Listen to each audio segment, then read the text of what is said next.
ఈరోజు నేను మీకు చెప్పబోయే వ్యక్తి గురించి అసలు పరిచయమే అక్కర్లేదు. ఎందుకంటే మన దేశంలో ముఖ్యంగా దయ్యాలంటే చాలామందికి భయం. అండ్ ఈవెన్ కొంతమంది అక్కడ దయ్యం ఉందంటే అక్కడ వెళ్ళాలంటే ఏమో కానీ అక్కడ చూడ్డానికి కూడా భయపడే రోజులు ఇప్పుడు కూడా ఆల్మోస్ట్ అందరూ అలాగే ఉన్నారు. దయ్యాలంటే చాలామందికి భయం.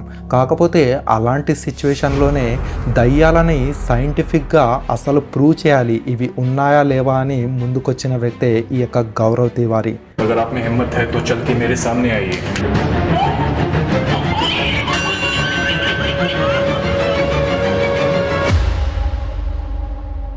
అంతేకాక ఈ యొక్క దయ్యాల కోసమే సపరేట్గా ఇండియన్ పారానార్మల్ సొసైటీని స్థాపించిన ఘనత ఈ యొక్క గౌరవ్ తివారీకి దక్కింది. అయితే ఈయన ఒక ఇంటర్వ్యూలో కొన్ని వేల ఆత్మలతో తను మాట్లాడానని చెప్పిన వ్యక్తే ఒకానొక రోజు పొద్దున సమయంలో, అది కూడా 11 గంటలకి తన యొక్క ఇంట్లోనే బాత్రూంలో విచిత్రంగా చనిపోవడం జరిగింది. అయితే ఈయన చెడిపోవడం వెనకాల అసలు మిస్టరీ ఏంటి, ఆ రహస్యం ఏంటనేది ఈరోజు క్లారిటీగా తెలుసుకుందాం. దానికంటే ముందు నా పేరు నాసీర్, మీరు చూస్తున్నారు చీకటి కోణం. ఈ వీడియోని ఇప్పుడే లైక్ చేసి మీ ఫ్రెండ్స్తో షేర్ చేసుకుంటూ ఉండండి. ఇక స్టార్ట్ చేద్దామా? ఆ రోజు జూలై 7, 2016, ఇప్పటికీ ఎగ్జాక్ట్గా 10 సంవత్సరాలు అవుతుంది. ఆ రోజు పొద్దున 11 గంటలకి ఈ గౌరవ్ తివారీ తన బాత్రూమ్ నుంచి ఒక పెద్ద శబ్దం వచ్చింది. అయితే అప్పటికే బాత్రూంలో గౌరవ్ తివారీ ఉన్నాడు. అప్పటికే ఈయన ఫ్యామిలీ మెంబర్స్, భార్య, తన తల్లి, వీళ్ళంతా శబ్దం విని ఒక్కసారిగా వాటి పనులు పక్కన పెట్టేసి ఒక్కసారిగా ఆ బాత్రూమ్కి పరిగెత్తారు. పరిగెత్తి చూస్తే అక్కడ విచిత్రంగా ఈ గౌరవ్ తివారీ నేల మీద పడి ఉన్నాడు. నేల మీద పడి ఉన్న ఈ యొక్క సిచ్యువేషన్లో చూసి వెంటనే వాళ్ళ యొక్క తల్లిదండ్రులు హాస్పిటల్కి తీసుకువెళ్ళారు. అక్కడ డాక్టర్ చెప్పింది విని విచిత్రంగా ప్రతి ఒక్కరు షాక్ కావడం జరిగింది. ఎందుకంటే పోస్ట్ మార్టం రిపోర్ట్లో ఒక షాకింగ్ నిజం బయటపడుతుంది. ఈ యొక్క చనిపోయిన గౌరవ్ తివారీ ఎవరైతే ఉన్నాడో అతని గొంతు చుట్టూ ఒక డార్క్ లైన్ ఉంటుంది. ఈ డార్క్ లైన్ ఎలా అంటే ఏదో తాడుతో కట్టి ఇంపేసినట్టుగా, లేకపోతే ఉరివేసి చనిపోతే ఎలా ఉంటుందో అలాగే ఈ యొక్క లైన్ తన యొక్క మెడ చుట్టూ ఉంటుంది. ఈ మెడ చుట్టూ ఈ లైన్ చూసేసరికి ప్రతి ఒక్కరికి కొన్ని వేల ప్రశ్నలు అయితే తలెత్తాయి. అసలు ఈయన ఒంటరిగా ఎందుకు చనిపోయాడనే ఫస్ట్ ప్రశ్న. అయితే ఇక్కడ విషయం ఏమంటే, ఒక షాకింగ్ నిజం, వీళ్ళ యొక్క ఫ్యామిలీ మెంబర్స్ ఏం చెప్తున్నారంటే ఈ గౌరవ్ తివారీ సొంతంగా చనిపోయే వ్యక్తి అయితే కాదు, అంటే తను చాలా ధైర్యవంతుడు, ఎప్పుడూ అందరికీ ధైర్యం చెప్పేవాడు, అంతేకాక ఈ ఆత్మలతో కూడా మాట్లాడేవాడు అని, ఇంత ధైర్యం ఉన్నవాడే ఇవన్నీ పనులు చేయగలుగుతాడని వాళ్ళ ఫ్యామిలీ మెంబర్స్ చెప్పేవాళ్ళు. అయితే వాళ్ళు ఫ్యామిలీ మెంబర్స్ చెప్పినట్టుగా ఇదైతే జస్టిఫై చేస్తుంది. ఎందుకంటే గౌరవ్ తివారీ ఎంతో ఫేమస్ అయిన మన యొక్క ఇండియన్ మోస్ట్ హర్రర్ మిస్టరీ చోటు భాంగర్ ఫోర్టు, అలాగే కుల్ధారా ఫోర్టు, అక్కడ అర్ధరాత్రి వరకు ఉండి నివసించి దయ్యాలతో మాట్లాడి అవి ఉన్నాయా లేవా అని సైంటిఫిక్గా ప్రూవ్ చేయడానికి వెళ్ళిన ఈ వ్యక్తే గౌరవ్ తివారీ. ఇలాంటి వ్యక్తి అసలు చనిపోయే ఛాన్స్ 1% కూడా లేదని వాళ్ళ ఫ్యామిలీ మెంబర్స్ చెప్పారు. అయితే ఈ గౌరవ్ తివారీ కొన్ని వేల ఆత్మలతో మాట్లాడానని ఇంతకుముందే చాలామంది చెప్పారు, అంతేకాక ఇంటర్వ్యూలో కూడా తెలిసింది. కాకపోతే ఈయన ద మోస్ట్ హాంటెడ్ ప్లేస్ అయిన భాంగర్ ఫోర్ట్ అయిన తర్వాత ఎగ్జాక్ట్గా 4 సంవత్సరాల తర్వాత ఈయన చనిపోవడం జరిగింది. అయితే ఇక్కడ ఎవ్వరికీ తెలియని విషయం ఏమంటే, ఈయన చనిపోయే కొన్ని రోజుల ముందు తన భార్యతో ఒక మిస్టరీ సీక్రెట్ చెప్పారు. అయితే ఇది వినడానికి చాలా వింతగా ఉంటుంది. ఈయన చనిపోయిన తర్వాత ఏదైతే రహస్యం ఉందో అది బయటకు చెప్పడం జరిగింది. మా ఆయన ఎప్పుడూ ఒక విషయం చెప్పేవాడు, తనని ఏదో ఒక నెగిటివ్ ఫోర్స్ అనేది అటాక్ చేస్తుంది, దాని నుంచి తనను తాను అసలు కాపాడుకోవడం నా వల్ల కావడం లేదు అని తన భర్త వాళ్ళ భార్యతో చెప్పేవాడంట. అంతేకాక ఎంత ప్రయత్నించినా సరే ఆ ఆత్మనో లేకపోతే ఆ నెగిటివ్ ఫోర్స్నో ఇతన్ని అస్సలు విడిచిపెట్టడం లేదని అప్పట్లో తన భార్యతో ఎక్కువగా చెప్పేవాడంట.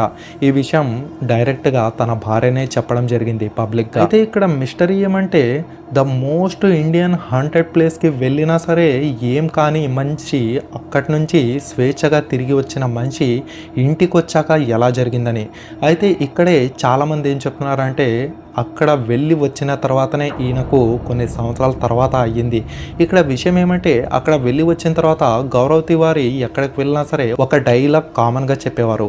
అదేమంటే ఇక్కడ ఏవైనా వెళ్ళిన ప్రతి చోటికి ఇక్కడ ఏవైనా ఆత్మలుంటే మీరు నాకు ఏమో ఒక క్లూ ఇవ్వండి, లేకపోతే మీకు సహాయం కావాలంటే మీరు నా వెంట రండి అని ప్రతి హాంటెడ్ ప్లేస్కి వెళ్ళి చెప్పేవాళ్ళు. అది విన్నాక ఇతని వెంట వచ్చే టీం ఉంటుంది కదా, వాళ్ళు కూడా చాలా షాక్గా అయ్యేవాళ్ళు. मरने से पहले सबको बोलता था कि मेरे पीछे कोई ना कोई प्रेत है, कोई ना कोई भूत है या एक मैजिक है जो ఎందుకు గౌరవ్ తివారీ ఇలా చెప్తున్నాడని వాళ్ళ టీం మొత్తం షాక్ అయ్యేది. అయితే ఈ యొక్క దారాన్ని పట్టుకొని ప్రతి ఒక్కళ్ళు అక్కడి నుంచి ఏదో ఒక ఆత్మ వచ్చి ఈయనను బలి తీసుకుంటుంది అని చాలామంది చెప్పుకుంటూ ఉన్నారు. కానీ పోలీసులు మాత్రం ఈ కేసుని సింపుల్గా కొట్టేశారు. ఎందుకంటే ఈయనకు కొన్ని ఫైనాన్షియల్ ప్రాబ్లమ్స్ ఉన్నాయి, అందుకే ఉరేసుకొని చనిపోయాడని అప్పుడు మనకు ఆర్టికల్లో వచ్చింది. కాకపోతే వీళ్ళ యొక్క ఫ్యామిలీ మాత్రం ఈయన చాలా ధైర్యవంతుడు, తనను తాను గొంతు నిలుపుకొని అసలు ఎలా చనిపోతాడన్నది ఒక ప్రశ్న లేస్తుంది. మరి ఎలా చనిపోతాడనే ఆ యొక్క ప్రశ్నకు మరి ఏదైనా ఆత్మ చేసిందా, అసలు ఇది ఎలా జరిగిందనేది ఇప్పటికి కూడా ఒక మిస్టరీగానే మిగిలిపోయింది. ఇక పోలీసుల విషయానికి వస్తే ఫైనాన్షియల్ ఇష్యూ అని చెప్పారు. కాకపోతే ఆ సిచ్యువేషన్లో ఈ యొక్క గౌరవ్ తివారీ కెరీర్ అనేది చాలా పీక్ రేంజ్లో ఉంది. అంటే అప్పటికే ఈ గౌరవ్ తివారీ మోస్ట్ ఇండియా వైడ్గా చాలా సక్సెస్ఫుల్గా చాలా ఫేమస్ అయిపోయారు. అంతేకాక ఇన్కమ్ కూడా చాలా జనరేట్ అయింది. మరి అలాంటి సిచ్యువేషన్లో ఈయన తన్ను తాను చంపుకునేంత అవసరం ఏమొస్తుందని వీళ్ళ యొక్క ఫ్యామిలీ మెంబర్స్ అయితే చెప్తూ ఉన్నారు. కాకపోతే ఇప్పటికైనా సరే ఆయన బాత్రూంలో ఏం జరిగిందనే మిస్టరీకి ఇప్పటిదాకా ఎటువంటి సొల్యూషన్ లేదు. మరి ఇది ఆలోచించే కొద్దీ డీప్గా వెళ్ళే కొద్దీ ఈయన యొక్క హర్రర్ స్టోరీస్, వీళ్ళు చెప్పిన పెద్ద పెద్ద ఫోర్ట్లో ఆ యొక్క డైలాగులు ఇవన్నీ ఇప్పటికైనా సరే గుర్తొస్తూనే ఉంటాయి. ఇప్పటికైనా సరే రీసెంట్గా ధ్రువరాతి ఈ యొక్క భాంగర్ ఫోర్ట్ పైన ఒక వీడియో చేశాడు. ఆ వీడియో కింద ఫస్ట్ కామెంటే ఈ యొక్క ఇండియన్ పారానార్మల్ సొసైటీ టీం నుంచి ఒక మెసేజ్ వస్తుంది. వాళ్ళు ఏం చెప్పారంటే ఆ కామెంట్లో, అప్పట్లోనే గౌరవ్ తివారీ చాలా ధైర్యవంతుడు, అంతేకాక ఇండియా వైడ్గా ద మోస్ట్ హాంటెడ్ ప్లేస్కి వెళ్ళిన మొట్టమొదటి ఘనత గౌరవ్ తివారీ అంటే మా గురువు గారికే ఉందని ఆ టీము ఇప్పటికైనా సరే కామెంట్ చేసింది. మీరు వెళ్ళి చూడాలనిపిస్తే అక్కడ వెళ్ళి చూడొచ్చు. ఇప్పటికైనా సరే అసలు ఆయనకి ఏమైంది, ఆయన ఎలా చనిపోయారు, ఆ గొంతు మీద ఆ డార్క్ లైన్ ఎలా పడింది అనేది ఎవ్వరికీ తెలియదు. అది కేవలం ఆ రోజు బాత్రూంలో ఉన్నవారికి మాత్రమే తెలుస్తుంది. దురదృష్టవశాత్తు బాత్రూంలో ఉన్నది ఆ రోజు గౌరవ్ తివారీ తప్ప ఎవ్వరూ లేరు. మరి ఏదైనా ఆత్మ చేసిందా, అసలు ఏం జరిగింది ఏం లేదు అని చెప్పేదానికి ప్రూఫ్ ఒక్కటి కూడా లేదు. మరి మీకేమనిపిస్తుంది ఫ్రెండ్స్? ఖచ్చితంగా కింద కామెంట్ సెక్షన్లో కామెంట్ చేయండి. ఇలాంటి ఒక టాప్ ఇండియన్ పారానార్మల్ యాక్టివిస్ట్ మనకు లేదనుకోవడం ఖచ్చితంగా దురదృష్టమే అవుతుంది. మరి మీకేమనిపిస్తుంది అనేది ఖచ్చితంగా కింద కామెంట్ సెక్షన్లో కామెంట్ చేయండి. మరొక అద్భుతమైన ఇంట్రెస్టింగ్ బోన్ చిల్లింగ్ వీడియోతో నేను మీ ముందుకు వస్తాను. అలా రావాలంటే ఖచ్చితంగా నాకు మీ సపోర్ట్ కావాలి. ఇప్పుడే ఈ యొక్క వీడియోని లైక్ చేసి ఛానల్ని సబ్స్క్రైబ్ చేసి మీ ఫ్రెండ్స్తో ఖచ్చితంగా షేర్ చేస్తారని నేను మనస్ఫూర్తిగా నమ్ముతున్నాను. మరొక అద్భుతమైన వీడియోలో కలుద్దాం. బాయ్.